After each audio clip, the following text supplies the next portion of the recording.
Welcome to Newsland. मैं हूं doctor Maria Zulfiqar Khan. Viewers, TTP और हुकूमत के दरमियान रवा साल फरवरी से सालसों की मदद से राब्ताकारी और बातचीत का सिलसिला जारी है। ताहम 15 अगस्त को काबुल टेक ओवर के बाद से टीटीपी और हुकूमत के दरमियान तालिबान के हक्कानी नेटवर्क के जरिए से बातचीत में बहुत तेज़ी आ गई है। अक्टूबर में वज़ीर आज़म पाकिस्तान ने टीटीपी से बातचीत और हथियार डालने के बदले में माफ़ी से मुतल्लिक बयान दिया था। अब ये खबरें भी आ रही हैं कि पाकिस्तान और टीटीपी के दरमियान बराह रास्त मुज़ाकरात हुए हैं और इसके नतीजे दोनों फरीकैन के दरमियान जंग बंदी पर इत्तफाक हुआ है। ताहम इसके लिए कुछ तालिबान जंगजू हुकूमत पाकिस्तान रिहा करेगी। बाज़ इत्तलात के मुताबिक कुछ हो रहा है और कुछ लिया जा रहा है और कुछ दिया जा रहा है। तालिबान के साथ मौजूदा जो बातचीत और जंग बंदी है, इस पर इत्तफाक के मुतालिक कहा जा रहा है कि इसमें टीटीपी के सारे धड़े जो हैं वो मुत्तफिक हैं। कितनी बड़ी ये पेशरफ्त है और कितनी हकीकत के करीब है, इस पर बात करेंगे। जनरल रिटायर्ड अमजद शुएब साहब हमारे साथ मौजूद हैं, साथ ही साथ ताहिर खान साहब भी हमें ज्वाइन कर रहे हैं और कुछ ही देर में हमें इम्तियाज़ गुल साहब भी ज्वाइन करेंगे। तो जनरल साहब, आपसे गुफ्तगू का आगाज़ करती हूँ। पहले तो क्योंकि ये अक्टूबर में जब प्राइम मिनिस्टर ने ऐलान किया था तो दूसरी साइड से बड़ा एक सख्त जवाब आया था और बड़ा मनफी जो है रवैया दूसरी साइड से दिखाया गया था। ताहम इस वक्त अगर बात करें तो ना हुकूमत पाकिस्तान ना तालिबान इसकी कोई तस्दीक नहीं कर रहा। आप बहुत बाखबर हैं, अगर इस हवाले से कोई इन्फॉर्मेशन आप शेयर करना चाहें। बिस्मिल्लाहिर्रहमानिर्रहीम। देखिए, ये काफ़ी देर से सिराजुद्दीन हक्कानी और कुछ हमारे अपने मीडिया के लोग भी मिलके कुछ ये आपस में दोनों को करीब लाने की कोशिश कर रहे थे, बातचीत हो रही थी और फिर एक मौका ऐसा मुहैया किया गया जहां पे कि ऑफिशियल लेवल पे भी बातचीत हुई। बहुत सारे ग्रुप जो हैं वो तो बात करना चाह रहे थे और चाहते थे कि अब ये मामला ख़त्म किया जाए, लेकिन नूर वली और गालिबन खालिद खुरासानी ये एक दो लोग थे जो कि इस रास्ते में हायल थे, लेकिन कहा जाता है कि अब वो भी इसमें शामिल हैं और वो भी बातचीत कर रहे हैं। बहुत सारे लोग ये समझते थे कि अब उनके लिए अफगानिस्तान में ठहरना या वहां से कार्रवाइयां करना मुश्किल होगा और उसकी वजह से उनको अब कोई ना कोई हुकूमत के साथ बातचीत करके रास्ता लेना चाहिए। और इस चीज की इंडिकेशन उन्होंने अफगान तालिबान को दी थी जब अफगान तालिबान ने उनको प्रेशराइज किया और कहा कि आप बातचीत करें और ये मौका ना गंवाएं, क्योंकि आपके लिए मुश्किल होगा अफगानिस्तान से अब कार्रवाइयां करना, क्योंकि अफगान तालिबान ने इस चीज का वादा किया होता। तो इस पे मेरा ख्याल है कि कुछ अंडरस्टैंडिंग बनी है। नेचुरली ऑब्वियसली गवर्नमेंट चाहेगी कि जो जो जो लोग बड़े संगीन मुकदमात में मुलव्वस हैं उनको रिहाई ना मिले, जबकि तालिबान की कोशिश होगी कि अगर माफी है तो फिर सबके लिए माफी हो, जैसे अफगान तालिबान ने की है। तो इस वजह से मुज़ाकरात फिलहाल बेनतीजा है, लेकिन एक आर्जी ट्रूस उस लिहाज से बेहतर है कि आपको कुछ रेस्पाइट मिल गया कि आप उसमें बातचीत करें। जहां तक पाकिस्तान का ताल्लुक है, पाकिस्तान में तो जनरली तमाम बड़े शहरों में हर जगह अमन है, एक्सेप्ट आपके जो बॉर्डरिंग एरियाज हैं फाटा के पुराने या अफगान ये बलूचिस्तान के, उनमें प्रॉब्लम वगैरह है। लेकिन पाकिस्तान आर्मी ने हुकूमत को बड़ा वाज़ेह तौर पर यह बता दिया था कि इसमें सरेंडर करने की जरूरत नहीं है, आप बातचीत करें। अगर कोई ऐसा लम्हा आता है कि बातचीत नाकाम हो जाती है तो पाकिस्तान आर्मी लड़ने के लिए तैयार है, हम अपना काम अपना फर्ज पूरा करेंगे और दहशतगर्दी को जब तक खत्म नहीं करते हम ये जंग जारी रखेंगे। तो इसका मतलब ये है कि हुकूमत के हाथ भी मजबूत किए गए और उनको इस चीज की यकीन दहानी कराई गई कि इसमें कोई जल्दी वाली या ऐसी बात नहीं है कि आप फौरी तौर पर कुछ सरेंडर करें। अब जो सूरत हाल यहाँ बन रही है उसमें यह है कि अफगानिस्तान फिर से लगता है कि यूं डिस्टेबलाइज होने जा रहा है। वहां दो तीन चीजें हैं। एक तो ये कि दाइश जोर पकड़ रही है, और दाइश जोर इसलिए नहीं पकड़ रही कि दाइश के वहां पे कोई बहुत ज्यादा उसके रिसोर्सेज थे। अब दाइश को बाकायदा एक प्लान के तहत CIA और दूसरे जो जो दुश्मन मुल्क हैं जो समझते थे कि हम अफगान तालिबान को वैसे खत्म कर देंगे, अब वो इनके सामने काउंटर इंसर्जेंसी ऑपरेशन से करा गया, यानी इंसर्जेंसी इनके सामने करवाएंगे दाइश से और इनको आपस में लड़वा के खत्म करने का। दूसरी तरफ पैसा लगा के वहां पे एहतजाज वगैरह ये चीजें अफगान हुकूमत को डिस्टेबलाइज करने के लिए की जाएंगी। अब ये अगर सूरत हाल हो जाती है कि अफगानिस्तान डिस्टेबलाइज होता है तो फिर तो वहां पे खुली छुट्टी हर कोई वहां से जिधर जी चाहे टेररिज्म करता रहेगा और पाकिस्तान को वही प्रॉब्लम आएगी। फिर हमारा ये भी मसला था कि हमें पहले मिलिट्री कोर्ट वगैरह थे और हम सजाएं वगैरह दे देते थे, लेकिन अब वो भी नहीं है। और पेशावर हाई कोर्ट से तो बेशुमार लोगों को छोड़ दिया गया, उनके केसेस जो है वो बनती है। तो पकड़ के या मार के मारा गया कोई तो ठीक, लेकिन अगर कोई पकड़े गए तो उनका क्या करें? तो अंदरूनी खाना भी निजाम जो है वो बिगड़ा हुआ है, जिसकी वजह से मेरा ख्याल है कि हुकूमत के लिए एक मजबूरी बन गई है कि इनसे कोई ना कोई बात इसका क्या फ्रेमवर्क क्या होगा? क्योंकि जिस तरफ आप जा रहे हैं उस पर आगे आती हूँ, जरा ताहिर खान साहब से भी इंफॉर्मेशन ले लूँ, उनके पास भी बड़ी इंफॉर्मेशन होती है।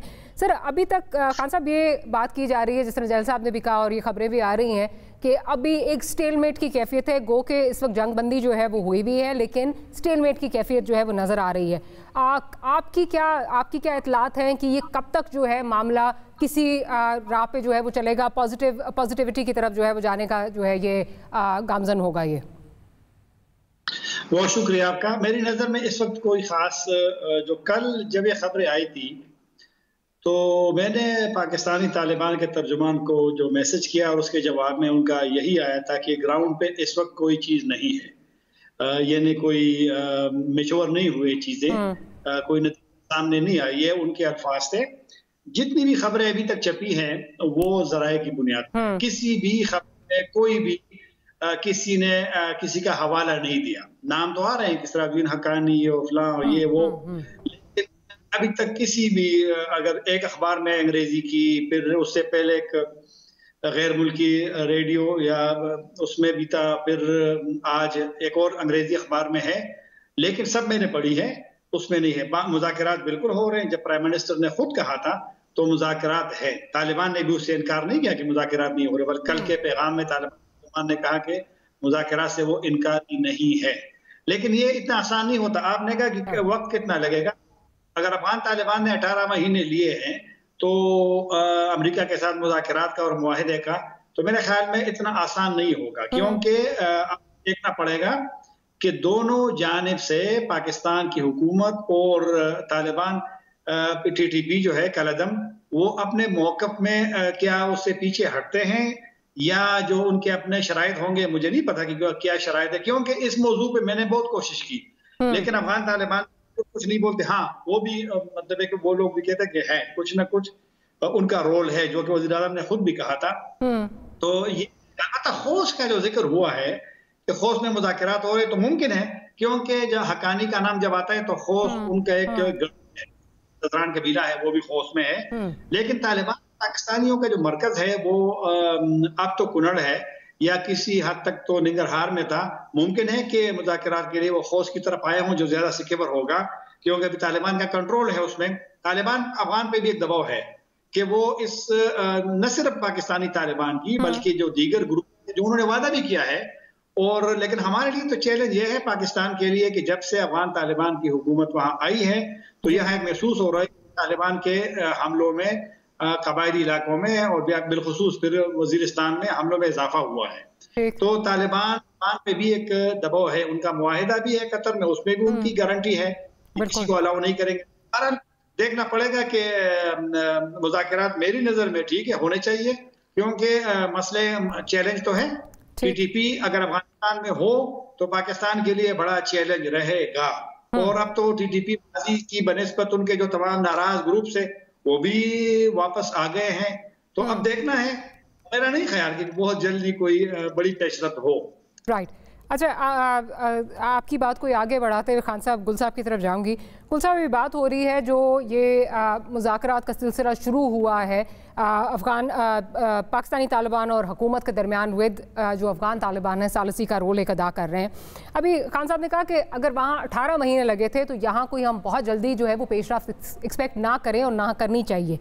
लेकिन एक और चीज़ जो मैं आप लोगों से भी जानना चाहूँगी कि TTP और TTA में बहुत डिफरेंस है। तहरीक तालिबान पाकिस्तान के ख़िलाफ़ हुकूमत पाकिस्तान के पास जो है वो शवाहिद हैं कि किस तरह फ़ॉरेन फंडिंग भी उनको मिल रही है वो, और उनको फ़ॉरेन मर्सनरीज़ भी, इवन इंडिया के कितने प्रोग्राम्स और वो हम देखते हैं, फ़ॉरेन मर्सनरीज़ इनको कहा जाता है।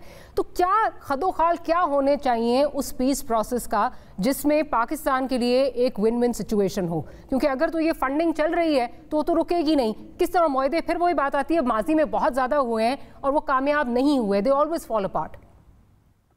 देखिए मारिया, हमें जहन में रखना चाहिए कि تحریک طالبان پاکستان کوئی ایک بہت ہی کوہیسو بہت بڑا اتنا گروپ نہیں ہے، بلکہ اس وقت تحریک طالبان پاکستان کے جو ہماری اطلاعات ہیں کوئی 23-24 اس کے فرینچائزز ہیں، چھوٹے چھوٹے گروہ ہیں مختلف فیلڈ کمانڈرز کے، وہ زیر اثر کام کرتے ہیں. ہاں جب نظریاتی سیاسی بات آتی ہے تو بظاہر ان کی طرف سے میسیجنگ ایک ہوتی ہے. دوسری بات یہ ہے کہ اس وقت جو مذاکراتی سلسلہ چل رہا ہے، ہمارا یہ خیال ہے کہ شاید جو سراج الدین حقانی صاحب ہیں ان کی مدد سے خاص طور پہ ان لوگوں کے ساتھ رابطے کیے جا رہے ہیں لو لیول پہ جو کوئی بہت ہی گھناؤنے جرائم میں ملوث نہیں ہے، اور ان کو راضی کرنے کی کوشش کی جا رہی ہے کہ وہ پاکستان واپس آ جائیں. آپ کو یاد ہوگا بہت سارے لوگ افغانستان چلے گئے تھے، ان میں مولوی صادق نور تھے، حافظ گل بہادر تھے.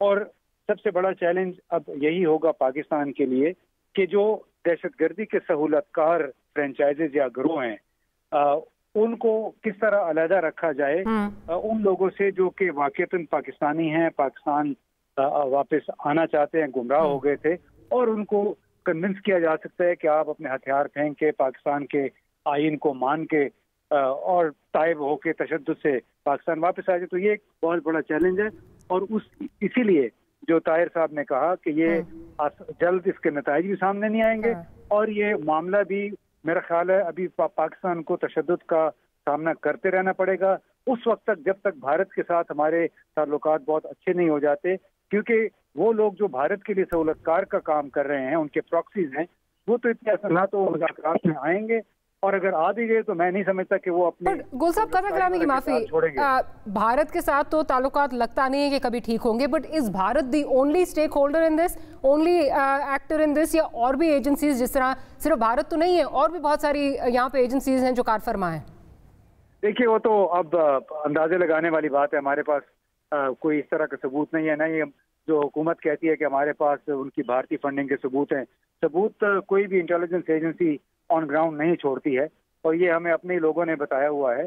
لیکن ایک بات بڑی واضح ہے کہ ان لوگوں کو ڈیل کرنے کے لیے انتہائی مہارت سے کام لینا ہوگا کہ جو لوگ اگر کہتے بھی ہیں کہ ہم واپس آ رہے ہیں، آیا وہ واقعتاً وہ چھوڑیں گے. اور دوسرے جو آپ کی بات ہے کہ اسٹیک ہولڈرز یا دوسری انٹیلیجنس ایجنسیاں، اس میں ہمیں جو بڑی پکچر ہے وہ یہی ہے کہ امریکہ مسلسل کہہ رہا ہے کہ افغانستان میں اب جو ان کا مشن کاؤنٹر ٹیررزم کا ہے، داعش ہے، اور آنن فانن پہلے القاعدہ کا ذکر ہوتا تھا، طالبان کا ذکر ہوتا تھا، اور 15 اگست کے بعد سے اب داعش ISIS خراسان کو انہوں نے اپنا نشانہ قرار دے دیا، ہدف قرار دے دیا ہے.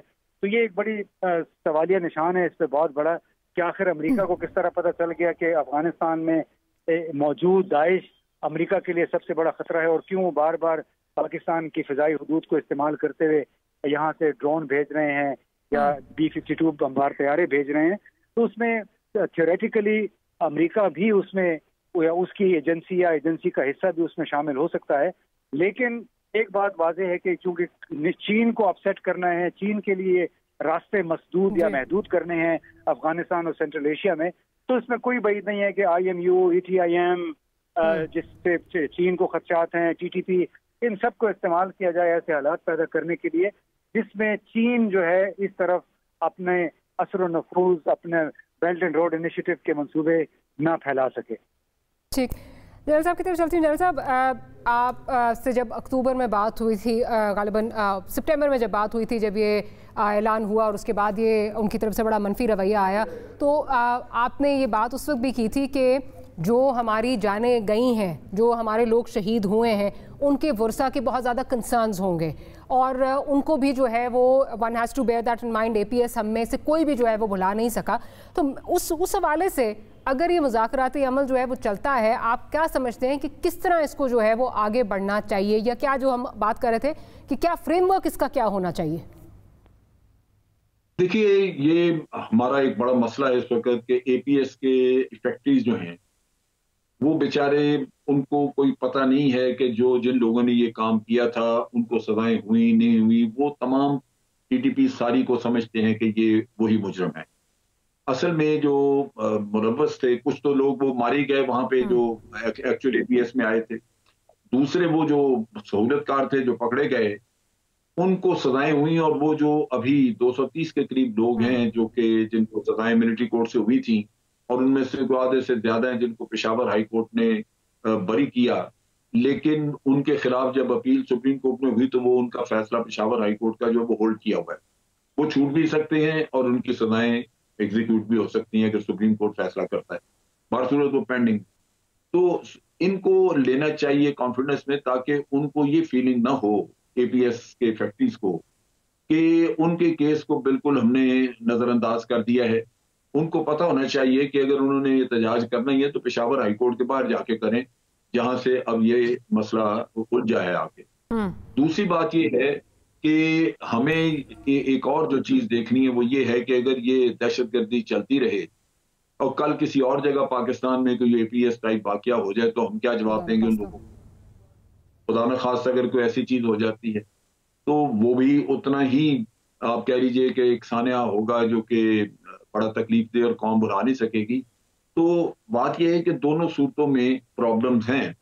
ये भी एक बहुत बड़ा मसला है कि जिन लोगों को आप कर रहे हैं मुज़ाकरात जिनसे कर रहे हैं और वो आपकी बातें मान भी जाएं आ भी जाएं, तो वो बहुत लंबे अरसे तक उनके ताल्लुकात रहे हैं होस्टाइल इंटेलिजेंस एजेंसी से, और इस बात की कोई जमानत नहीं कि वो दोबारा फिर उनसे काम मिलके शुरू कर दें, या वो यहाँ आए और खामोशी से वो फिर अपने साथ हमख्याल लोगों को पैदा करना शुरू करें, नीचे लेवल पे लोगों को फिर शरीयत और ये कहानी शुरू कर दें और इससे पहले से कहीं ज्यादा मजबूत होकर फिर आपके सामने आ जाए। मतलब इसमें पिटफॉल बहुत हैं।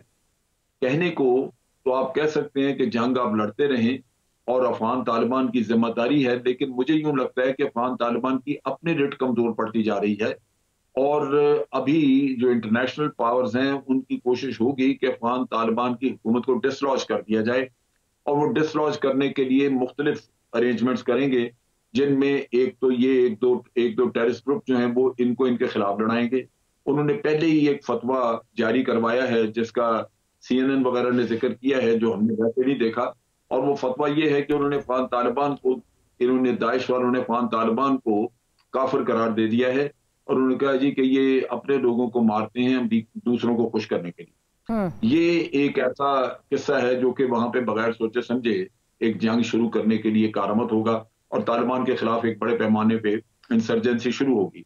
दूसरी तरफ खवातीन का किस्सा है, वो उन्होंने शुरू कर दिए हैं जगह जगह पे उसके एहतजाज। अब कल की खबर है कि वहां पे 4 खवातीन शुमाली अफगानिस्तान में मारे गई हैं। अब उसका रिएक्शन आगे मजीद चलेगा, जो कि बाहर से पैसा भी लगेगा और उनको भरा जाएगा। पहले ही बाहर से खवातीन हैं जो कि अमेरिका में बैठ के उन्होंने काम ये शुरू कर दिया हुआ है। फिर ये है कि अमरुल्लाह साले और वो जो उसका टोला था वो बाहर है, उन्होंने एक रेजिस्टेंस अपना फॉर्म किया है, और मेरा अपना अंदाजा है कि किसी अप्रोप्रिएट टाइम पे उनकी एक गवर्नमेंट इन एग्जाइल बना दी जाएगी और फिर उनके जरिए अमेरिका ऑपरेट करेगा। तो जो हम ये कहते हैं कि चाइना को वहां देना नहीं चाहेंगे प्लेट में रख के कि ये पुरअमन इलाका उनको मिल जाए, तो वो ये भी नहीं चाहेंगे कि ये इसी तरह रहे। वो तालिबान को डिसलॉज करके पुरानी अपनी फेवर की गवर्नमेंट लाना चाहेंगे ताकि वो खुद यहाँ पे अपने आप को इफेक्टिवली इस्तेमाल कर सकें। तो मेरा अपना ख्याल है कि ये चीजें अनफोल्ड होंगी, लेकिन हमें बड़ी जल्दी कोई फैसले करने होंगे, वरना अफगानिस्तान डिस्टेबलाइज होता लगता है दोबारा। राइट, जल्दी फैसले करने होंगे वरना अफगानिस्तान डिस्टेबलाइज होता हुआ नजर आ रहा है। On that note will take a short break. Break के बाद हाजिर होते हैं, गुफ्तगू को यहीं से कंटिन्यू करेंगे।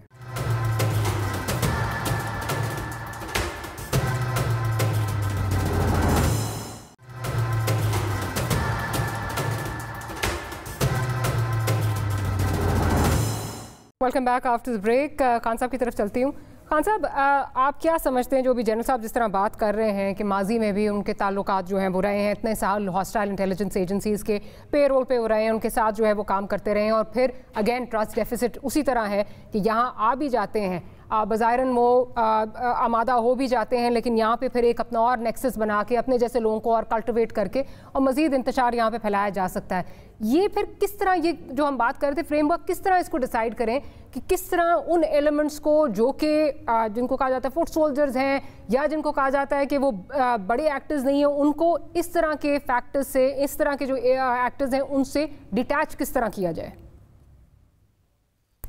देखिए ना, अफगान तालिबान और अमेरिका का मुआहिदा हमारे सामने है تو جو معاہدہ ان کے ساتھ ہوا ہے وہ لوگ کہتے تھے کہ شاید کچھ طالبان میں ایسے ایلیمنٹس ہوں گے جو معاہدے سے انکاری ہوں گے. ایسا نہیں ہوا اور نہ ایسا اس کا امکان ہے. تو اسی کو آپ ہم ٹی ٹی پی پہ بھی کر سکتے ہیں. میرا نہیں خیال، بلکہ میرا جو موقف ہے کہ جس طرح گروپس کی بات تو ہو گئی ہے، لیکن اب اکثریت جو گروپ طالبان میں جو گروپ بندی تھی وہ حزب الحرار واپس آ گئی ہے. پھر طالبان کے اندر سے جو گروپ الگ ہو گئے تھے، جس طرح خراسانی کا نام لیا گیا تھا مومن کے طالبان کا، وہ واپس آ گئے ہیں. پھر جو چھوٹے شہریار گروپ آ گئے واپس، حکیم اللہ گروپ واپس آ گیا. تو اب تو ٹی ٹی پی ماضی کی بنسبت اب ذرا ایک قسم کا ایک ہو گئی ہے. تو میرے خیال میں آسان ہوگا کہ اگر حافظ گل بہادر گروپ کا جو نام لیا جاتا ہے وہ کبھی بھی ٹی ٹی پی کا حصہ نہیں رہا. جب ٹی ٹی پی بنی تھی تو اس وقت شمالی وزیرستان میں حافظ گل بہادر نے گروپ بنایا تھا اور جنوبی وزیرستان میں بھی ایک گروپ بنا تھا جو کہ ٹی ٹی پی کا حصہ نہیں تھے. تو وہ اب کبھی نہیں رہا. انہوں نے تو ویسے بھی سیز فائر کا اعلان کیا ہے. لیکن ٹی ٹی پی میری نظر میں اگر کسی بھی مرحلے پہ حکومت پاکستان کے ساتھ، ریاست کے ساتھ ایک معاہدہ ہوتا ہے جس طرح کہ اس میں بھی گارنٹی تھی، تو میرے خیال میں پھر پاکستانی ادارے اور پاکستانی حکومت، جو مذاکراتی ٹیم پاکستان کی، وہ ان چیزوں کو سمجھتے ہیں. اور یہ خدشات تو بالکل درست ہے جنرل صاحب کے، لیکن میرے خیال میں ایسا بھی نہیں ہوگا پھر کہ وہ معاہدے کے باوجود کچھ لوگ وہ جنگ جاری رکھے. اور یہ صحیح کہا جنرل صاحب نے کہ اب ٹی ٹی پی کے لیے بھی ایک وہاں پر مشکل ہوگا، کیونکہ افغان طالبان کی جو کمٹمنٹ ہے معاہدے کے تحت بھی اور ویسے بھی کہ وہ زمین کو استعمال نہیں کرنے دیں گے، تو اس میں تو ٹی ٹی پی آتی ہے اس میں، تو وہ ماضی کی طرح کو اتنی آسانی سے وہ آپریشن کرنے نہیں دیں گے. تو میرے خیال میں جب معاہدے کی تفصیلات آئیں گی، معاہدہ ہوتا ہے نہیں ہوتا، جس طرح وزیر نے خود کہا تھا کہ ضروری نہیں ہے کہ ان کے ساتھ معاہدہ ہو جائے، تو تفصیلات تو آئیں گی، پھر سب کو پتہ چلے گا کہ کن اس پہ ہوا ہے. لیکن میرا نہیں خیال کہ معاہدے کے بعد بھی کچھ لوگ باہر رہ جائیں گے. ٹھیک، گل صاحب کی طرف چلتی ہوں. گل صاحب، اسی سے جو ریلیٹڈ ایک اور گل صاحب میرے خیال ہمارے ساتھ موجود نہیں ہیں، دوبارہ ان سے کنیکٹ کرنے کی کوشش کرتے ہیں. جنرل صاحب، اسی سے جو ایک کنیکٹڈ معاملہ ہے وہ جو ارسٹوائل ٹرائبل ایریاز ہیں ان کا جو خیبر پختونخوا میں ضم ہونے کا معاملہ ہے، لیکن وہاں پہ کوئی ڈیولپمنٹ اس طرح نہیں ہوئی. اب پھر سے وہاں سے آوازیں اٹھ رہی ہیں کہ ان کو دوبارہ جو ہے وہ پرانے سسٹم پہ جو ہے وہ لے کے جایا جائے. ویو سین کہ پرانے سسٹم میں کتنی زیادہ پرابلمز، اس میں ٹیررزم میں کتنی پرانے سسٹم نے جو ہے وہ پرابلمز کریٹ کی ہیں. وہیں سے پرابلمز جو ہیں وہ زیادہ آئی ہیں کیونکہ محرومیاں ہیں وہاں پہ ڈیولپمنٹ نہیں ہے، کوئی کام نہیں ہو سکا، تو the youth has turned towards terrorism. دوبارہ سے وہاں سے آوازیں اٹھ رہی ہیں. اب آلموسٹ 3 سال ہو چکے ہیں اس بات کو، لیکن وہاں پہ حالات جس طرح ہونے چاہیے تھے، جو 3% آف دی NFC کہا گیا تھا کہ شیئر ہوگا، صوبے اپنا شیئر ڈالیں گے، وہ بھی نہیں ہوتا ہوا نظر آ رہا. وہاں پر کیا کریں، کس طرح اس کو جو ہے تیزی سے پروموٹ کریں تاکہ history does not repeat it self? دیکھیں جی، ڈیولپمنٹ جو ہے وہ تو ان اینی کیس ایک نیسیسٹی ہے. وہ گورنمنٹ کسی بھی صورت میں اس سے جان نہیں چھڑا سکے گی، وہ فاٹا علاقہ رہے یا KPK کا حصہ رہے. دونوں صورتوں میں اب وقت اتنا گزر چکا ہے، عوام مانگتے ہیں کہ ان کے لیے زندگی کی سہولتیں میسر ہونی چاہیے. لیکن یہ نہیں کہہ سکتے کہ وہاں پہ بالکل کچھ نہیں ہوا. مجھے پتا ہے کہ وہاں پہ اسٹیڈیمز بنے ہیں، بڑے اچھے اسکول بنائے گئے ہیں، ٹھیک ہے، یہ کام اور بھی کیا جانا چاہیے، وہاں مزید ہوگا. وہ پرانی والی پہلے والی بات نہیں ہے. یہ انسرجنسی کے دنوں میں وہاں پہ باہر کے 1-2 ملکوں نے، UAE نے اور گلف اسٹیٹس نے، کچھ نے پیسہ ویسا بھی لگایا. پاکستان آرمی نے بڑی کنسٹرکشن وہاں کروائی ہے، سڑکیں بڑی بہتر کی ہیں. تو وہاں کام تو کافی ہوا ہے اور وہ ہوتا رہنا چاہیے. یہ ہمارے جیسے ملک جس میں پیسے کی قلت ہے وہ بڑی جلدی تو نہیں کر سکیں گے، لیکن ڈیفینیٹلی اگر کام چلتا رہے تو 10 سال میں. میں جب یہ کہہ رہی ہوں کہ کام نہیں ہوا، میرا مطلب ہے جس طرح 2018 سے یہ تھا کہ 3% NFC کا جو ہے ڈیڈیکیٹ کیا جائے گا، وہ اس طرح صوبوں نے اپنا، نہ صوبوں نے نہ فیڈرل گورنمنٹ نے اس طرح شیئر نہیں کیا، اور کام بہت زیادہ وہاں پہ ہو سکتا تھا. میں اس کانٹیکس میں بات کر رہی ہوں. تو ٹھیک ہے، میرا خیال ہے کہ صوبے پھر بھی نہیں دیں گے. گورنمنٹ کو ہی اس میں نیا راستہ نکالنا ہوگا کہ وہ شروع میں ہی اپنی ایلوکیشن جو ہے ان کے لیے، یا یہ کہ یہ نئے سرے سے اس کی جو ڈسٹریبیوشن ہے فیڈرل سورسز کی وہ نئے سرے سے کی جائے اور اس میں ان کو دیا جائے حصہ. پر صورت یہ ایک ایشو ہے جس کو ریزالو کرنا ہوگا. لیکن یہ کہنا کہ یہ ٹیررزم کی طرف گئے ہیں اس وجہ سے، یہ نہیں ہے. ٹیررزم وہاں پہ پہلے بہت حد تک یہ ختم ہو چکا تھا، لیکن جب پاکستان آرمی نے اور گورنمنٹ نے روکنے کی کوشش کی ان کو کہ یہ अमेरिकन इन्वेजन में ना जाके अमेरिका के खिलाफ ना लड़ें, तो वो तो उनका बड़ा सही मौक़िफ़ था। वो ये कहते थे कि जनाब अगर रशिया या सोवियत यूनियन अटैक करे, आप कहते हैं ये जहाद है, और जब अमेरिका ने किया तो हम कहें जी जहाद नहीं, ये कैसे हो सकता है। तो यहाँ हमने उनको बाई फोर्स रोकने की कोशिश की, वो लड़ने शुरू हो गए हमारे खिलाफ। तो ये तो एक इशू पे चल निकला और फिर ये बन गया बिजनेस, क्योंकि बाहर से जब पैसा मिलना शुरू हो जाता है तो लोगों का फिर रोजगार और काम धंधा फिर उसी पे चलता है, और जो लीडर हैं जिनकी चौधराहट बन जाती है वो फिर इस चीज को छोड़ना नहीं चाहते। तो ये इशू तो बड़ा कॉम्प्लेक्स हो गया था, लेकिन भारसूरत अब अगर वहां पे अफगान तालिबान की रिट रहती है तो उनको वहां पे ऑपरेट नहीं करने दिया जाएगा, ये इंटरनेशनल डिमांड होगी। और तमाम हमारे रीजनल कंट्रीज जो हैं वो बड़ा कंसर्न है। रशिया ने अपना बड़ा कंसर्न दाइश के बारे में इशू किया है, क्योंकि दाइश में रशियन स्पीकिंग वहां से चेचनिया से और दागिस्तान से लोग गए हुए हैं, सेंट्रल एशियन स्टेट से गए हुए हैं, वो सारे वहां पे अब नॉर्दर्न अफगानिस्तान में। तो दाइश वहां जब एक्टिव हो रही है तो ये तो सबके लिए खतरा बना हुआ, ईरान के लिए खतरा होगा। तो इस वजह से रीजनल कंट्रीज जो है वो इस वक्त डेफिनेटली इस चीज पे प्रेशराइज करेंगे। और आपने देखा भी जो ईरान में कॉन्फ्रेंस हुई थी उसमें सारा यही था कि उसका जो स्टेटमेंट इशू हुई उसके बाद उसमें उन्होंने तालिबान को कहा कि आप सीरियसली लें इस थ्रेट को, और सारे मुल्क में वो बड़े कंसर्न है इस बात पे, आपको ये खत्म करना होगा। तो इसलिए जरूरत इस बात की है कि अफगानिस्तान में तालिबान की रिट, अफगान तालिबान की रिट कायम रहे, तो शायद वो इन चीजों को कंट्रोल करें। अगर रिट उनकी जिस तरह ये डिस्टर्ब हो रही है और जिस तरह वहां पे अभी मुजाहरे वगैरह शुरू करके तो इंटरनल टर्मोइल क्रिएट करने की कोशिश की जा रही, तो वो उससे नुकसान होगा सब मुल्कों जो हमारे नेबरिंग कंट्रीज हैं सबको नुकसान होगा, क्योंकि ये इंस्टेबिलिटी आई वहां पे, फिर ये हाथ से निकला काम, और फिर साथ ही बाहर के जो प्लेयर्स हैं वो पैसा लगा के वहां से अपना अपना काम शुरू कर देंगे। ठीक है, उसी में फिर टीटीपी भी वहां पे टीटीपी भी चल निकलेगी वहां से, फिर वो भी काम शुरू हो जाएगा उनका भी। तो इस वजह से उससे पहले टीटीपी को वहां से किसी न किसी तरह न्यूट्रलाइज करना चाहिए, निकाल देना चाहिए, ताकि पाकिस्तान के लिए कम अज कम मुश्किलात ना हो। खान साहब, आप क्या समझते हैं, क्या जो फॉर्मर फाटा है उसकी डेवलपमेंट और ये जो पीस प्रोसेस है या देरपा अमन जिसको कहा जाता है, क्या इसमें कोई इंटरलिंक्ड है, या आप समझते हैं इसमें एज सच उस तरह वो कोई लिंक नहीं, और मोरक्कात वही थे जो जनरल साहब ने भी बयान किए हैं कि वहाँ पे जिहाद के लिए नहीं जाने दिया, इसलिए वहाँ पे जो है वो प्रॉब्लम स्टार्ट हो गई। क्या फाटा की डेवलपमेंट एक रोल अदा कर सकती है इस पीस प्रोसेस में? देखो ना, फाटा के डेवलपमेंट पे अभी जब से ये इंजमाम हुआ है अब बहस शुरू हो गई है, और चंद दिन पहले मैंने बयान पढ़ा शहजाद अरबाब का, वज़ीर आज़म के मुआविन खुसूसी का एस्टेब्लिशमेंट किए। उन्होंने भी कहा कि इंजमाम में मतलब है कि उससे पहले माहौल नहीं बनाया था, जो इंजमाम हो गया है। अब डिबेट शुरू हो गई है क्योंकि जब से इंजमाम हुआ है, डेवलपमेंट का आप देखो ना, उस वक्त जब इंजमाम हुआ था तो ये कहा गया था कि जो NFC है उसमें उनको 3% इतना हिस्सा मिलेगा और उसमें सूबे कंट्रीब्यूट करेंगे, 2% का भी कहा था। अब कोई सूबा पैसा नहीं दे रहा, तो लिहाजा यहाँ पर डेवलपमेंट का भी मुतासिर होगा। वैसे भी कबायली इलाकों में जब से इंजमाम हुआ है कुछ ना कुछ तो कुछ काम तो हुआ है, लेकिन मेरे ख्याल में जो लोगों की तवक्कुआत थी जो कि इंजमाम के हक में थे, अभी उनके मुतालबात कुछ लोगों के आ रहे हैं कि ये अलग सूबा होना चाहिए। डेवलपमेंट मेरे ख्याल में वो वहाँ पर उतनी नहीं हो सकी, और खैर इंजमाम के बाद तो इतना अर्सा भी नहीं हुआ, लेकिन साबिक फाटा को तवज्जो देने की जरूरत होगी। अगर ये मौजूदा सूरत हाल है जिसमें अब लोग थोड़े से तशवीश का, वो लोग जो इंजमाम के हक में भी थे वो अभी खुद तहफ़्फ़ुज़ात का इजहार कर रहे हैं, और जिस तरह मैंने शहजाद अरबाब का कहा है वो तो बड़ी शख्सियत है, हुकूमत का जो हिस्सा है वो भी अब तहफ़्फ़ुज़ात का इजहार करते हैं। तो मेरे ख्याल में साबिक फाटा की डेवलपमेंट जो है वो बड़ी जरूरी है। अगर मिलिटेंसी को, शिदत पसंदी को खत्म करना है तो मेरे ख्याल में उसमें जरूरी है, क्योंकि दलील यही लोगों को मिल जाता है कि वहां पर उनके साथ सही नहीं हो रहा है, उनको उस तरह नहीं समझा जा रहा है जिस तरह के पाकिस्तान के दीगर इलाके हैं।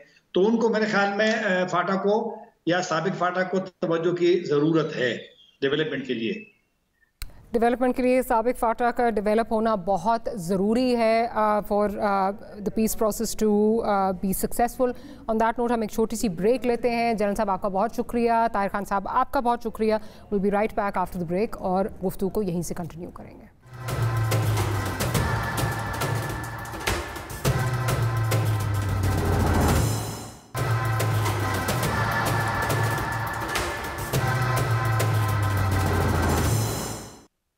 Welcome back after the break. आए दिन हम देख रहे हैं कि गवर्नमेंट कभी बिजली बढ़ा रही है, कभी गैस बढ़ा रही है, कभी पेट्रोल बढ़ा रही है। रोज़मर्रा की अशिया जो हैं वो रोज़ जो हैं वो महंगी हो रही हैं और साथ ही साथ जो है वो ये कहा जा रहा है कि इसमें हुकूमत का कोई कसूर नहीं है, बिकॉज़ ये एक इंटरनेशनल फिनोमेना है। पोस्ट कोविड जो है ये एक इंटरनेशनल फिनोमेना है जो पूरी दुनिया में एक महंगाई की लहर आई हुई है। किस हद तक इस बात में सदाकत है, इस पर बात करेंगे। Former finance minister Hafeez Pasha साहब हमारे साथ मौजूद हैं। डॉक्टर साहब बहुत बहुत शुक्रिया, आपने वक्त निकाला।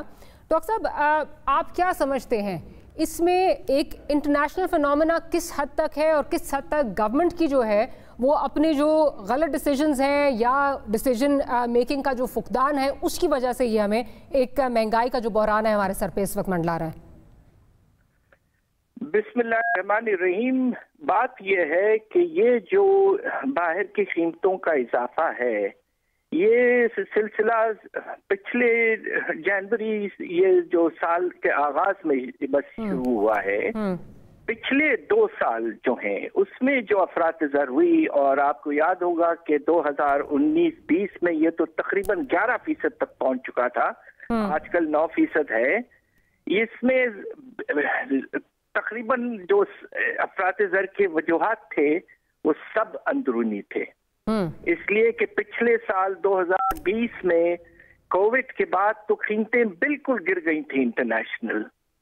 तो जो अफरात-ए-ज़र आज है पिछले कुछ महीनों से उसमें यकीनन असर है बाहर की कीमतों का, खासतौर पे पेट्रोल के इजाफे का, एडिबल ऑयल वगैरह। मगर 3 साल का रिकॉर्ड देखें तो पहले 2 साल तकरीबन अंदरूनी फैक्टर्स थे जिसमें हमारी पॉलिसी जो थी, हमने रुपए को गिराया बहुत हद तक।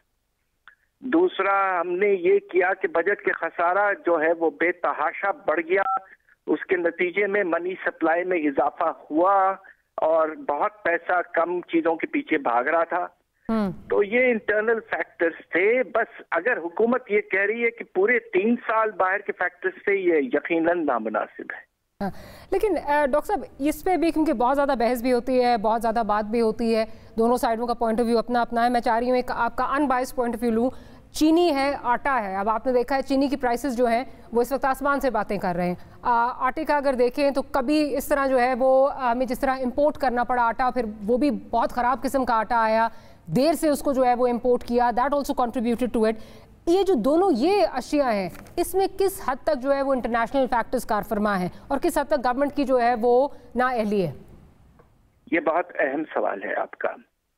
देखिए चीनी के जो सिलसिला है उसमें जो आगाज है उसकी कोई वजूहात मौजूद नहीं है, यानी कि कीमतों में बाहर का इजाफा, इसलिए कि इम्पोर्ट अभी तक आपने इस साल बहुत कम किया है। दूसरा जो है कि आपने जो किसानों को जो कीमत दी गन्ने की वो मुनासिब थी। अब ये सब चीजें आप देखें तो अगर ये 150 से 160 रुपए फी किलो तक पहुंच रहा है तो इसमें अगर आप इजाजत दें तो मैं एक लफ्ज इस्तेमाल करूं जो प्राइम मिनिस्टर साहब भी इस्तेमाल करते हैं, इसमें माफियाज का दखल है। उन्होंने स्टोरेज करके रिलीज कम किया है और मार्केट में आर्टिफिशियली स्कैर्सिटी पैदा की है। इसको बड़े सख्त अंदाज से हुकूमत को पहले ही 2 साल पहले ही टैकल करना चाहिए था, मगर पता नहीं क्यों आज तक एक्शन नहीं लिया गया है। इसमें कोई बाहर का कोई फैक्टर नहीं है, ये इंटरनल मैनिपुलेशन है मार्केट की, इसमें कोई डाउट नहीं है। और वीट की जो कीमत में इजाफा है आटे की, उसमें कुछ रिलीजेस में स्लोनेस है, उनको रिलीजेस को बढ़ाना पड़ेगा। और देखिए अब तो हमें नए क्रॉप की तरफ जाना है। हुकूमत ने जो कीमत दी है हमारे किसान को, जो बढ़ाया है कल, मैं समझता हूँ कुछ कम है। तकरीबन इसे और 10% ज्यादा देना चाहिए था, इसलिए कि फर्टिलाइजर वगैरह की कीमतें बहुत बढ़ गई हैं और हमारा किसान पिस रहा है। ठीक, अच्छा डॉक्टर साहब, अब एक तरफ महंगाई का तूफान है, दूसरी तरफ हुकूमत कहती है कि आवाम को रिलीफ देने के लिए जो ये 120 अरब का जो रिलीफ पैकेज है अगले 6 महीने के लिए, इस पे भी बहुत ज़्यादा इकोनॉमिस्ट जो हैं वो कुछ ज़्यादा सेटिस्फाइड नहीं है। इवन यहाँ तक कहा जा रहा है कि अगर 13 करोड़ पे इसको, कुछ इकोनॉमिस्ट इसको ये भी बात कर रहे हैं कि 13 करोड़ पे अगर इसको डिवाइड किया जाए, 13 करोड़ आवाम का अगर कहा जा रहा है, तो ये बेयरली 900 कुछ रुपये जो है फी कास्ट जो है फी जो पाकिस्तानी है वो बनता है 13 करोड़ के हिसाब से। आप किस तरह इसको देख रहे हैं? क्या ये रिलीफ है या ये इसी तरह है कि कान यहाँ से पकड़े हैं वहाँ से पकड़े, महंगाई इससे मजीद बढ़ेगी? देखिए, एक बात में मैं गवर्नमेंट के जो इक़दामात हैं एक तरह से मैं एक सिलसिले में बहुत मुनासिब समझता हूँ, और वो ये है कि हुकूमत ने तेल की कीमतों में इतना इजाफा नहीं किया जितना बाहर हुआ था। ठीक। और है, अब आप देखिए, उन्होंने पेट्रोलियम लेवी को 30 रुपए से गिराकर तकरीबन 8-9 रुपए ले आए हैं। दूसरा, सेल्स टैक्स का जो रेट था 17%, उसे बहुत कम कर दिया है, और इसके नतीज का जो इम्पैक्ट है तकरीबन साल भर में यही 500-600 अरब का आपने सेविंग की है अवाम के खर्चों में। ये बहुत बड़ा स्टेप है। अलबत्ता जो बाद में रिलीफ पैकेज बताया गया है प्राइम मिनिस्टर साहब ने, वो जरा कुछ डिसअपॉइंटिंग था। देखिए, कम से कम 4 चीजों को कवर करना चाहिए था, उन्होंने सिर्फ 3 कवर किया, और वो ये आइटम मिस किया, चीनी, जिसमें सबसे ज्यादा कीमतों में इजाफा है। और दूसरी बात ये है कि अब आप जो 260 अरब का पैकेज है ईसास प्रोग्राम का, उसे फौरन आगाज करें, उसे फौरन चलाएं। 4 महीने गुजर चुके हैं साल में, और आपने अभी तक एहसास प्रोग्राम के कैश ट्रांसफर्स शायद नहीं शुरू किए हैं। तो अगर ये 2 चीजें साथ हो जाएं, ये 30% cash subsidy on prices and एहसास कैश ट्रांसफर्स, तो इससे काफी फर्क पड़ सकता है। अच्छा, फाइनल क्वेश्चन डॉक्टर साहब, बिकॉज जब बजट प्रेजेंट किया गया था तो फाइनेंस मिनिस्टर ने स्पेसिफिकली कहा था कि बिजली की प्राइसेस जो हैं वो अब हम नहीं बढ़ाएंगे, बिकॉज ऑब्वियसली इससे ग्रोथ जो है वो रिलेटेड है। आपने जो आपका जो एक्सपोर्ट है, एक्सपोर्ट सेक्टर इंडस्ट्री आपका बहुत हेविली इससे जो है वो डिपेंडेंट है। अब बिजली के नरखों में फिर से जो है वो इजाफा जो है वो कर दिया गया है। क्या आप समझते हैं कि ग्रोथ को और हमारी एक्सपोर्ट्स को किस हद तक ये मुतासर करेगा? क्या हम उस तरह compete कर पाएंगे दुनिया के साथ, या आप समझते हैं इससे एक डेंट लगेगा? बहरहाल बात यह है कि मार्च के महीने में जब हमारी हुकूमत ने लेटर ऑफ इंटेंट IMF को इशू किया था, उसमें हमने यही कमिटमेंट कर दिया था कि तकरीबन 5 रुपए फी किलोवाट आवर हम इजाफा करेंगे, और उसके बाद में तकरीबन 1 रुपए 95 पैसे का इजाफा किया। उसमें गैप रह गया है। ये हुकूमत की कमिटमेंट थी, और ऐसी कमिटमेंट देने से पहले सोचना चाहिए था। आप जो कह रही हैं बिल्कुल मुनासिब है। हमारी जो कम्पेटिटिवनेस है बुरी इससे मुतासिर होगी। अब ये देखना है कि ये जो कीमत में इजाफा किया गया है, क्या एक्सपोर्टर्स को इससे एग्जेम्प्ट कर दिया है, तो फिर ठीक है। और दूसरी तरफ अलबत्ता जो हमारी डोमेस्टिक इंडस्ट्री है और हमारा जो अपना घरेलू कंज्यूमर है, उन पे बेतहाशा असर पड़ेगा। और साथ साथ ये भी मिला लीजिए कि फ्यूल एडजस्टमेंट चार्ज भी बहुत बढ़ गया है। उसकी वजह ये कि LNG वगैरह की कीमतें आसमान तक चली गई हैं। तो ये 2 चीजें एक वक्त पे हो रही हैं कि फ्यूल एडजस्टमेंट चार्ज और बेसिक टैरिफ दोनों बढ़ाए जा रहे हैं, तो 2 से 3 गुना कीमत हो जाएगी मिडिल क्लास और लोअर क्लास के लिए। ये हद से ज्यादा परेशान कुन है। ठीक, डॉक्टर साहब बहुत बहुत शुक्रिया आपका कि आपने हमारे लिए वक्त निकाला। Will have to close the programme here. Will see you next week. Good night, अल्लाह हाफिज।